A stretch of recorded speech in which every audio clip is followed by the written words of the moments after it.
y vamos a hablar con el doctor Marcos Barceló, un tema muy sensible, muy complejo, cómo se toman las declaraciones a los niños pequeños de apenas 4 o 5 años, cuando deben participar de un proceso penal. Lo saludo al doctor, abogado penalista Marcos Barceló. ¿Cómo estás, Marco? Buenos días. Hola José, querido, un gran gusto, muchas gracias por la comunicación. Bueno, ante todo, se conoció, se reafirmó la decisión del segundo triunvirato, ¿no? En este caso de Juan Trigatti, de jueces que han confirmado la pena de 12 años. Así es, ahora se ha obtenido lo que se llama el doble conforme, que confirmó la condena del anterior Tribunal de Segunda Instancia. Ahora lo que está preparando la defensa es el recurso de inconstitucionalidad ante la Corte, y hace un par de días la Fiscalía y la querella presentaron un escrito para que se revise la prisión preventiva de Juan Trigatti por 4ª vez, y será un tribunal mañana que ya se ha conformado, el que va a haber una audiencia obviamente de debate oral, y ese tribunal va a decir si Juan Trigatti continúa en libertad o privado de su libertad hasta que la condena esta adquiera firmeza, que va a ser recién después de que intervenga, de que emita un fallo la Corte Suprema de Justicia de la Nación. Bien. Bueno, todo esto tiene que ver, estas instancias, ¿no? Tienen que ver porque, como vos bien lo decías, ¿no? Hay un tema muy sensible, ¿no? Así como lo es también complejo el tema de las declaraciones que se toman a los niños pequeños, más aún cuando están en edad preescolar, 4, 5, 6 años, cuando deben participar de este proceso penal. Y en Santa Fe, bueno, existe un protocolo que está recomendado por UNICEF, pero en la práctica, en la realidad, Marcos, ¿cómo se lleva a cabo esto conocido como cámara Gesell? Ese es el problema que estamos teniendo en Santa Fe desde hace muchísimos años, y te hago un pequeño paneo. La ley nuestra del Código Procesal Penal nuestro data del año 2007, y el sistema penal acusatorio comenzó en el 2014. Tanto en esa ley del 2007 como en la puesta en funcionamiento en el 2014 existe la obligación de la conformación de un equipo interdisciplinario, como existe en el fuero de familia, en el fuero de menores, para la toma de declaración testimonial a menores de edad.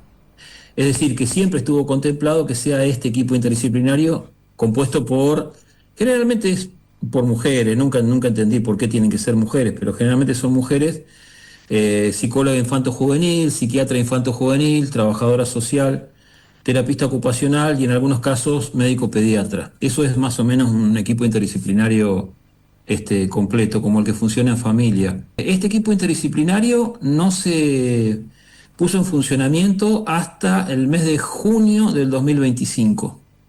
O sea, se reglamentó una modificación que hubo al régimen penal juvenil. Se disolvieron los juzgados de menores a fines del año pasado, y entonces se trasladó ese equipo interdisciplinario a la órbita de la Corte. Y por una acordada de la Corte, en junio del 2025 se reglamentó que este equipo interdisciplinario puede intervenir ahora para este tipo de casos de toma de declaraciones de menores de edad. En el mes de septiembre, en un caso mío, se logró por primera vez que una jueza penal dispusiera que sea el equipo interdisciplinario de la Corte y no psicólogas del MPA las que tomen entrevistas en un caso particular de una niñita que acababa de cumplir 4 años de edad. Imagínate la locura. Claro.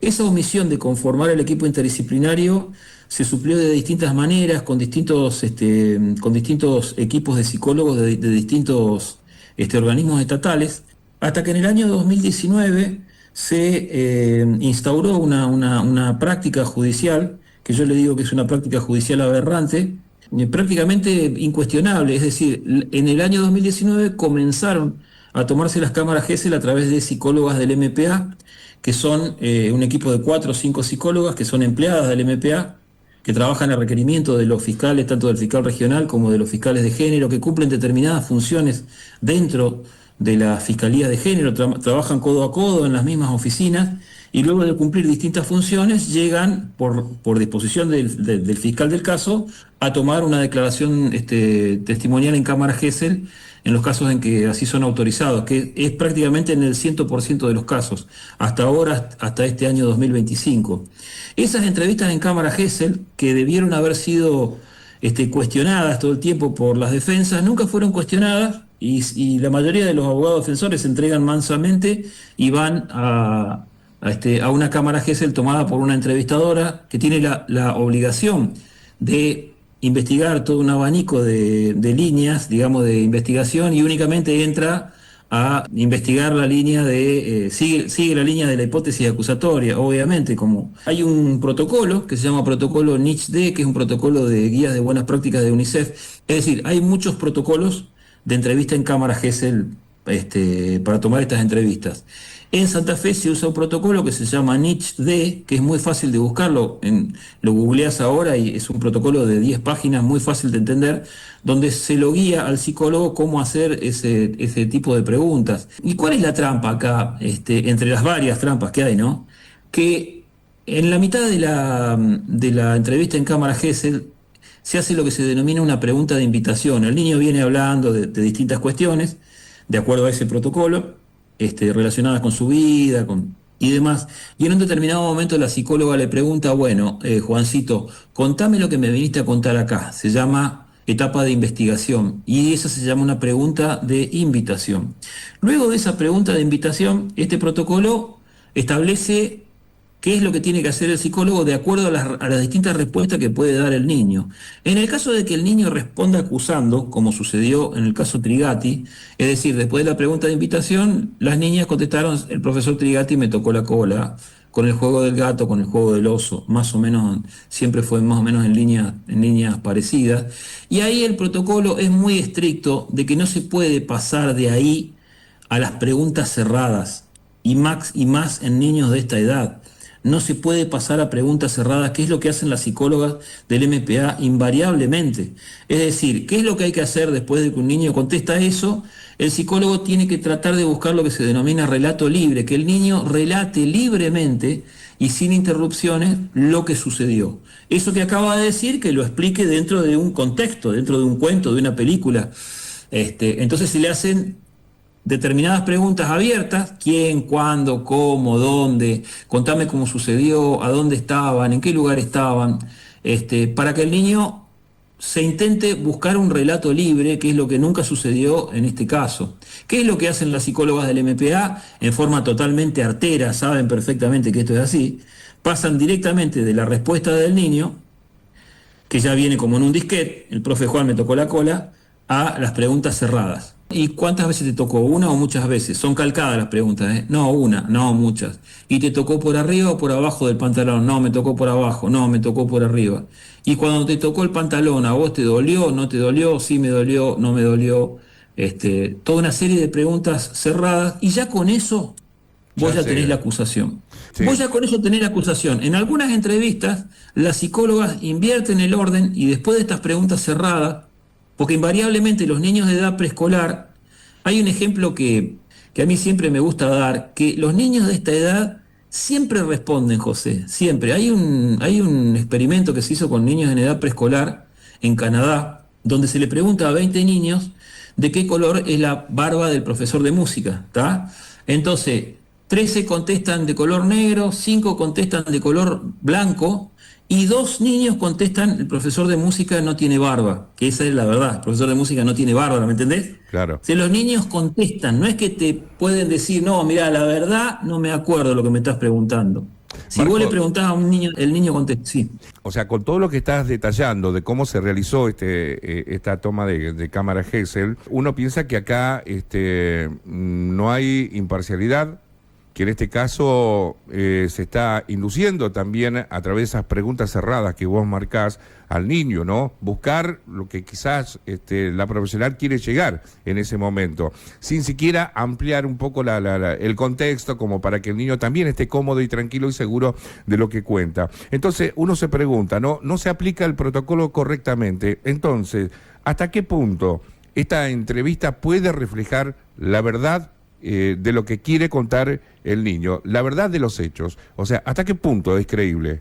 Mira, las declaraciones de los niños y de cualquier otra persona no sirven per se para fundamentar una condena. Para eso tiene que tener lo que se denomina corroboración interna, corroboración externa. Corroboración interna son las circunstancias de modo, tiempo y lugar.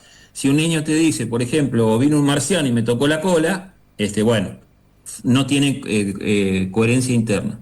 La corroboración periférica o externa está relacionada con todo el resto de evidencias testimoniales, docentes y demás que rondan a esa declaración. Yo te respondo tu pregunta con una sola respuesta. Las dos condenas se basan nada más que en lo que las niñas dijeron en cámara Gesell. Pero fíjate, vamos a analizar el caso más importante. ¿Por qué digo el caso más importante? Porque en el fallo de primera instancia, el caso de la primera niña, un fallo de 118 hojas, la primera niña tuvo 60 páginas, se le dedicó a la primera niña, para que te dé una idea de la importancia de esa declaración. Esa niña, después de manifestarle a la mamá que se había golpeado en las cubiertas del recreo del Jardín Seferino Mucura, que después la sacaron, gracias a Dios, le dice a esa mañana del día 6 de octubre, le dice a todo un equipo interdisciplinario del Iturraspe, le describe la situación, cómo sucedió, que se golpeó en las cubiertas, que está contento con el profesor Juan, que explica todo perfectamente cómo sucedió, y esa niña que declara eso ante un equipo de expertos, especialistas en abuso sexual infantil, ya a la noche, cuando la examina el médico legal del MPA, la nena, después de 15, 16 horas, el médico le pregunta, ¿el profesor Juan te tocó? Y la nena le dice, sí, me tocó acá, y se señala la vagina. Eso se sucedió en un espacio de 10 horas, José. Claro. ¿Vos te imaginás todo lo que pasó por esa cabecita hasta los 3 meses que sucedió la cámara Gesell? La contaminación que habrá tenido, ¿no? Después. La contaminación que Pero habrá que tenido. ni siquiera hace falta que vos lo sientes al niño y lo presiones. No hace falta. Más allá del contexto de extrema vulnerabilidad social en el cual sucedió esta situación, lo cierto es que, viste, hay determinadas familias donde tal vez no se tienen los cuidados que tiene una familia que tiene verdadero cuidado por la protección de sus hijos. Una de las niñas estuvo 6 horas en los hombros del padre mirando la vandalización e incendio de la casa de Trigatti, de la ¿no? escuela. Ah, de la escuela del jardín y No, después de la Trigatti. escuela. Estuvo 6 horas en los hombros del padre mientras duraba la vandalización de la escuela, incendiaban la escuela, perseguían a los alumnos. Esa niña, después de estar 5 o 6 horas en los hombros del papá, llega a la casa y supuestamente la mamá le pregunta y la nena le dice, sí, el profe Juan me tocó la cola. ¿Me entendés? Claro. No hace falta que la madre ni la influencie ni le diga andá y decí esto. Los niños a esa edad son altamente influenciables por su entorno social, altamente influenciables. Sí. O porque hoy veía una publicación respecto de una organización animalista que sacaba el tema de las 2 mascotas muertas que asesinaron en la casa, que se cumplían 4 años. Bueno, la familia que hizo eso es una sola familia de una de las niñas. O sea, una sola de la familia de las niñas participó de la vandalización de la escuela y son los 4 que ingresaron a la casa de los Trigatti. Ahora, y la incendiaron y la destruyeron y mataron a las mascotas. Ahora, cuando me preguntan a mí, ¿a usted le parece que una familia puede haber influenciado a una niña? Y la respuesta, ¿cuál es? ¿A vos te parece que no? A ver, esta familia destruyó la casa, quiso incendiar la escuela, destruyó la casa de los Trigatti, mató a las mascotas y vos me decís que no pudo haber influenciado en una niña. Marcos, también le tenemos que decir a la gente, contarles, que con todo lo que vos decías, ¿no?, del relato de esta pequeña, que cuando dijiste fue asistida por médicos especialistas, y hay un informe también, lógicamente que hay un informe donde la niña no presenta, según la observación médica, no presenta signos de un abuso. Eso tampoco se valoró nunca, no se puso también en la mesa del debate. Supongo que vos, como defensa, sí, pero digo, ¿no se valoró todo eso? Esa es una de las grandes incoherencias de los 2 fallos, ¿no? Estamos hablando de un fallo disparatado, esa es la calificación. Es un fallo disparatado, digamos. ¿Cómo se califica esa situación? El anterior Tribunal de Apelación dijo que esa primer médica que la revisa a la nena y no encuentra nada, cometió un error de diagnóstico. y que la segunda revisación que hace el médico policial y que le encuentra una paspadura a la niña, una niña de 5 años, era un indicador inespecífico de abuso sexual. Eso es no tener idea de la vida, ¿viste? O tal vez nunca tuvieron una hija, una nena. En cualquier bibliografía, cortá ahora esta entrevista y colocá paspadura o eritema. Es decir, el 70% de las niñas de 5 años de edad en algún momento han padecido eritema, porque el eritema tiene 1000 causas distintas. Picor, parasitosis, mala higiene, se limpian primero la colita y después se limpian adelante. Es decir, las causas por las cuales hongos, ropa interior demasiado ajustada, la causa por la cual una nena de 5 años puede desarrollar una paspadura en zona vaginal son infinitas.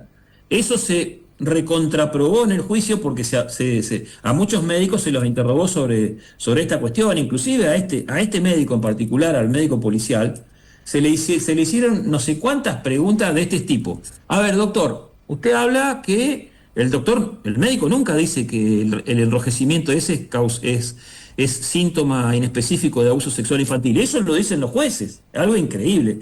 Entonces las preguntas al médico, ¿cómo eran? Doctor, si la niña tiene hongos, ¿eso puede causar un eritema? Sí. Si tiene parasitosis, sí. Si se higienizó mal, sí. Así eran 20 preguntas, una al lado de la otra, ¿me entendés? Claro. Es decir, quedó tan probado que una paspadura nunca puede... Pero siguen, ¿sabés qué es lo que sucede acá, José? Siguen la línea...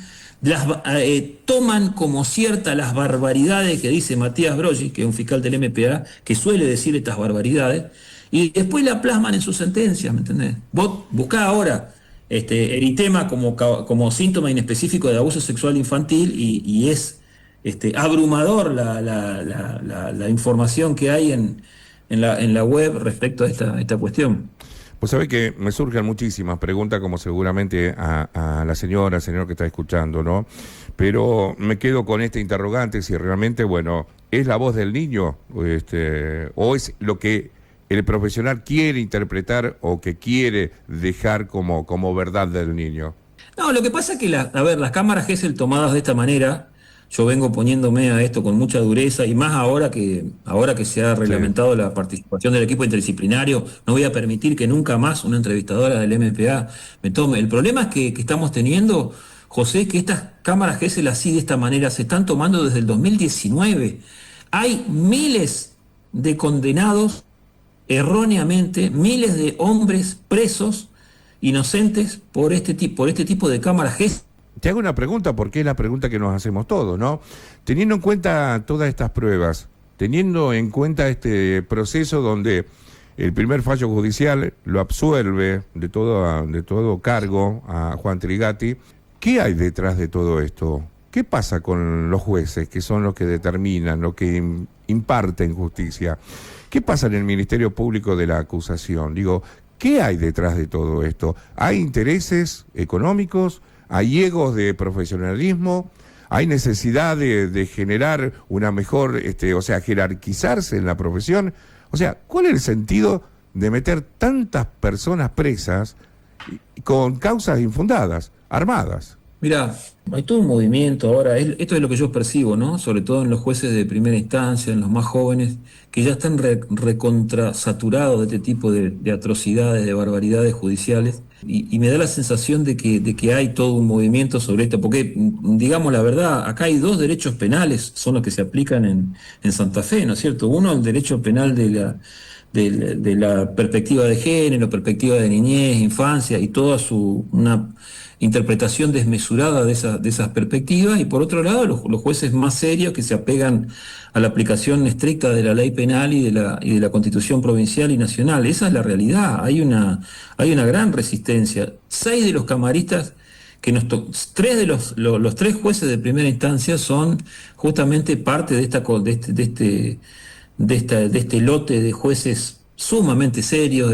El doctor Pablo Usanich salió número 1 en el concurso a juez de ejecución penal hace muy poco. Después Puyaro eligió el número 13, 14 y 15. Y Martín Torres y Cecilia Labanca salieron 1 y 2 en el último concurso a juez penal. Estamos hablando de jueces muy altamente calificados. Y de los 6 camaristas, cinco de ellos son los que conforman ese lote que está extremadamente apegado a esta visión de la perspectiva de género, que les impide ver por ahí cuestiones tan básicas como la realidad de los hechos en el caso Trigatti. Únicamente había un juez en el cual teníamos esperanza, que finalmente no votó en disidencia, pero las esperanzas que teníamos de estos dos tribunales eran sumamente escasas, porque, a ver, si vos me preguntás a mí, antes de ingresar acá, ¿cómo dividirías a los jueces penales de primera instancia? Y de los 16 vos tenés 8 y 8, hay 8 que tenés que tratar de evitar, en este tipo de procesos, ¿no? Y 8 que son los que tenés que tratar de que te presidan tus audiencias. Y en segunda instancia, de los 10 camaristas, 5 y 5. Pero resulta que justamente los 5 camaristas, que son los que vos tenés que tratar de que te toquen en las audiencias, son los que ya están al borde de la edad jubilatoria, ¿viste? Entonces es realmente es muy peligroso lo que está sucediendo. No sé si contesto. Y después, bueno, a ver, hay muchas... he escuchado muchas opiniones al respecto, porque el fallo de primera instancia ordena una investigación sobre los fiscales del Claro. MPA y sobre funcionarios policiales, y entonces este sería un fallo corporativo de protección. La verdad que no, en eso no puedo ingresar. Puede ser que tenga algo de asidero porque el tribunal de primera instancia fue sumamente duro con los dos primeros fiscales del caso, Alejandra del Río Ayala y Matías Brolle, y todas las irregularidades que cometieron habidas y por haber, ¿no? Bien. Pero eso, la verdad que eso me excede. Yo creo que está más relacionado con esta visión que hay en Santa Fe, que se han alineado todos los planetas, ¿no? Porque realmente, a ver, acá la ideología de género contaminó al Poder Judicial de una manera muy fuerte, muy intensa, a partir de los sucesivos gobiernos, porque no es únicamente el gobierno socialista. Acá tanto el peronismo de Perotti como el radicalismo, todos han sido, digamos, contestes con este tipo de ideología, y eso obviamente se replica dentro del Poder Judicial. El perfil de jueces y fiscales que se incorporaron durante muchos años, lo principal que se buscaba era el grado de capacitación que tenían en perspectiva de género. Es decir, si vos no tenías 42 cursos, posgrado y taller en perspectiva de género, olvídate que ibas a ser juez o fiscal. Eso de a poquito está intentando superarse, es decir, que ingrese otro tipo de funcionarios judiciales, y ni que hablar de las psicólogas y médicos que entran como auxiliares de justicia, ¿no? Bien. Ni que hablar. Marcos, la verdad que ha sido muy claro, queríamos hablar sobre este tema. No todos profundizaron con lo que relataste, cómo se debe hacer una cámara Gesell, qué protocolo existe en la provincia, si se cumple o no se cumple. Según tu observación y lo que uno escucha, no se cumple con lo establecido, ¿no? Y agradecerte también la deferencia de que hayas dialogado con nosotros. Le contábamos a la gente que estaba previsto que vengas a visitarnos, pero bueno, precisamente por la continuidad que tiene este proceso judicial, lo hacemos así, a través de la comunicación. Sí, volvieron a pedir por cuarta vez la prisión preventiva de profesor Trigatti, así que mañana se ha fijado una audiencia a las 9 de la mañana, que ya se designó al tribunal. Vamos a ir a debatir mañana y el tribunal decidirá nuevamente si Juan Trigatti sigue en libertad hasta que esta condena quede firme, que para eso falta muchísimo, o un tribunal superior revoque o anule esta sentencia condenatoria, que es las intenciones de esta defensa, obviamente. Se ha convocado una marcha masiva en apoyo al profesor Trigatti y a todas las docencias. Hay que concurrir con indumentaria negra, y van a hacer una caminata, una marcha pacífica desde la Plaza Pueyrredón hasta el Puente Colgante, y eso también está promocionado por el gremio del SADOP. Marco, gracias, muchísimas gracias. Bueno, José, un gusto como siempre. Un abrazo, ¿eh? Muchas gracias a ustedes.